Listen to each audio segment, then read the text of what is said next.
تكلم عن الإشهاد على عقد الزواج كشرط لصحته، والسؤال ده مهم جدا جدا جدا، وبيجي كل سنة تقريبا يعني. طيب معناه ايه الإشهاد؟ يعني أجيب شهود أقول إن أنا اتجوزت فلان، ده معناه الإشهاد.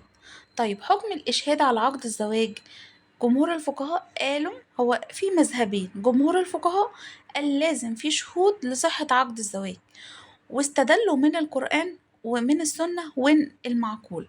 طيب بمناسبة الدليل هأكد عليكم لأفضل الحصول على تقدير في الأسئلة المقالي، أحفظ حاجة من القرآن لو موجود وحاجة من السنة لو موجود. تمام، يفضل دليل ودليل. طيب اللي مش موجود خلاص أنا باخد الدليل اللي موجود وخلاص. ومش شرط دليل يكون كبير، يعني مش شرط آية قرآنية كبيرة. الفكرة إن هو أنت تكون حافظ أيسر الآيات، وفي نفس الوقت تكون متأكد منها، لأن الموضوع مفهوش تأليف. انت لو كتبت لازم حاجة تكون متأكد منها في القرآن أو السنة.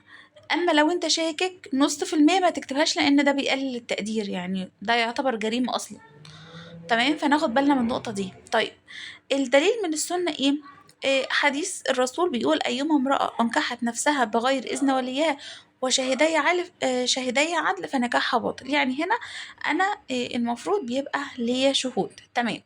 طيب بعض الفقهاء قال لا، الشهادة مش شرط في صحة عقد الزواج، بل هي حاجة مستحبة. زي إيه؟ هم استدلوا بإيه؟ بآية من القرآن بيقول فانكحوا ما طاب لكم من النساء. قال اتجوزوا النساء اللي انتوا عايزينهم، وما جابش سيرة الشهود خالص. تمام. الرأي الراجح قال لا، احنا هناخد رأي جمهور الفقهاء اللي هو بيقول شرط وجود شهود في عقد الزواج. تمام.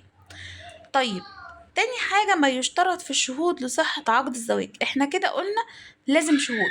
طب الشهود دول لازم لهم ايه؟ اول حاجة البلوغ والعقل، لازم يكون عندهم عقل وبالغين. يعني ما ينفعش مثلا اخلي صبي يجوز واحدة او مجنون. تمام. الشرط التاني لازم الشهود يسمعوا كلام العاقدين والإجابة والقبول، اللي بيفيد إن الاتنين دول اتجوزوا. تمام. الشرط التالت التعدد، يعني لازم يكون في أكتر من شاهد، فالمتفق عليه إن هما يكون 2 شهود من الرجالة. طيب في فقهاء قالوا طيب ما ممكن نكون الشهود دول امرأة. تمام، أو شهادة رجل وامرأتين. هنا اختلفت الآراء. جمهور الفقهاء قال لأ، ما ينفعش شهادة رجل وامرأتين، لازم رجلين. طيب في فقهاء تانيين بيقولوا عادي، ايه المشكلة؟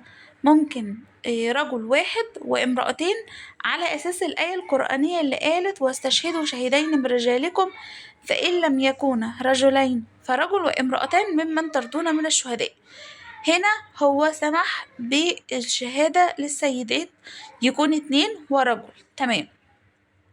الراجح دايما هو رأي الدكتور، بيبقى دايما واخد رأي جمهور الفقهاء اللي هو ما ينفعش شهادة رجل وامرأتين. تمام. طب الشرط الرابع الإسلام، لازم يكون شهود عقد الجواز دول مسلمين. طب لو في حالة إن الزوج كان بيعقد الزواج على كتابية، ينفع شهود من أهل الكتابية دول أو من طرفها، أو مش ينفع شهود أصلا مش مسلمين؟ قال لي اختلفت الآراء. جمهور الفقهاء قال لا، ما ينفعش شهادة غير المسلم على العقد ده، لأن ما ينفعش شهادة الشهادة دي نوع من الولاية، ما ينفعش ولاية غير مسلمين على مسلمين. طيب الرأي التاني قال لا، عادي ممكن نخلي في شهادة غير المسلم على العقد ده، لأن العقد ده أو الشهادة دي بتفيد المرأة، فالمرأة هنا كتابية، فما فيش مشكلة إن أنا يخلي يعني الشهود مش كتابيين، اللي هم مش مسلمين بمعنى أصح. طيب الرأي الراجح اللي هو رأي الدكتور هو رأي جمهور الفقهاء، قال لأ، ما ينفعش غير يكون الشهود مسلمين. طب حلو قوي. الشرط الخامس العدالة. العدالة هنا يعني إيه؟ يعني يكون واحد نقدر نقول إن هو شخصية مستقيمة، مش يكون شخص فاسق أو فاجر. تمام. طيب في ناس قالت لأ، ممكن فقهاء يعني قالوا لأ، ممكن تكون الشهادة من شخص فاسق، لأنه أنا مش هتدخل في شخصيته، أنا يهمني إن هو يكون شخص عاقل. تمام. ثانيا من الشروط في محلية المرأة للعقد. يعني ايه؟ يعني المرأة اللي انت هتتجوزها دي ينفع تتجوزها اصلا، حلال ليك ولا لأ؟ يعني المرأة ما تكونش من المحرمات بمعنى اصح. تمام. طيب ثالثا تأبيد صيغة العقد. يعني ايه؟ يعني انا وانا بقول صيغة الزواج ما يكونش فيها نوع من توقيت العقد بمدة معينة وعليه. يعني ايه توقيت المدة معينة؟ يعني ما ينفعش اقول انا هتجوزك لمدة شهر، انا هتجوزك لمدة شهرين، ما ينفعش، لان الاصل في الزواج هو التأبيد. تمام. طيب ده خلاني اتكلم عن موضوعين: زواج المتعة وزواج المؤقت. زواج المتعة يعني ايه؟ يعني هو هدفه الاستمتاع فقط. تمام.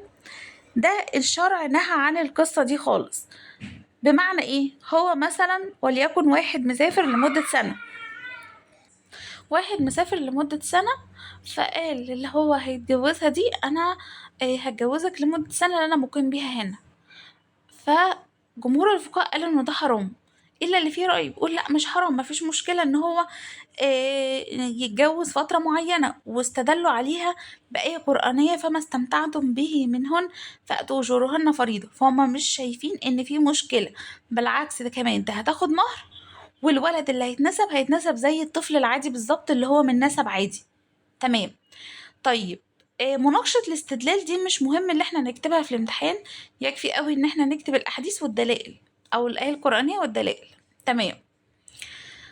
رأي الجمهور قال لأ، بطلان نكاح المتعة، لأن ربنا قال الذين هم لفروجهم حافظون إلا على أزواجهم أو ما ملكت أيمانهم فإنهم غير ملومين. يعني أنت ما ينفعش إن أنت فكرة إنك تتجوز غير الأزواج اللي هم معاك على طول، يعني اللي هم أنت متجوزهم لمدة مش معروفة أو مش محددة، أو ما ملكت أيمانكم، ودي حاجة كانت موجودة زمان بس ما عادتش موجودة دلوقتي. تمام. طيب الرأي الراجح قال هنحرم زواج المتعة. طيب تاني حاجة اللي هنتكلم فيها اللي هو الزواج المؤقت. يعني ايه؟ واحد عايز يتجوز لمدة شهر، اسبوع، 100 سنة. يعني حتى لو قال مدة طويلة برضه ما ينفعش عقد الجواز. زي ايه؟ زي مثلا واحد يقول انا هتجوزك لمدة 100 سنة، لا انت ما تحددش مدة خالص. يبقى تمام. لو انت حددت مدة قصيرة مدة طويلة يبقى العقد باطل. تمام. وده كان رأي الجمهور. واستدلوا على كده ان النكاح المؤقت ده ما هو الا نكاح متعة، والنكاح المتعة ده محرم تحريم بنص. تمام.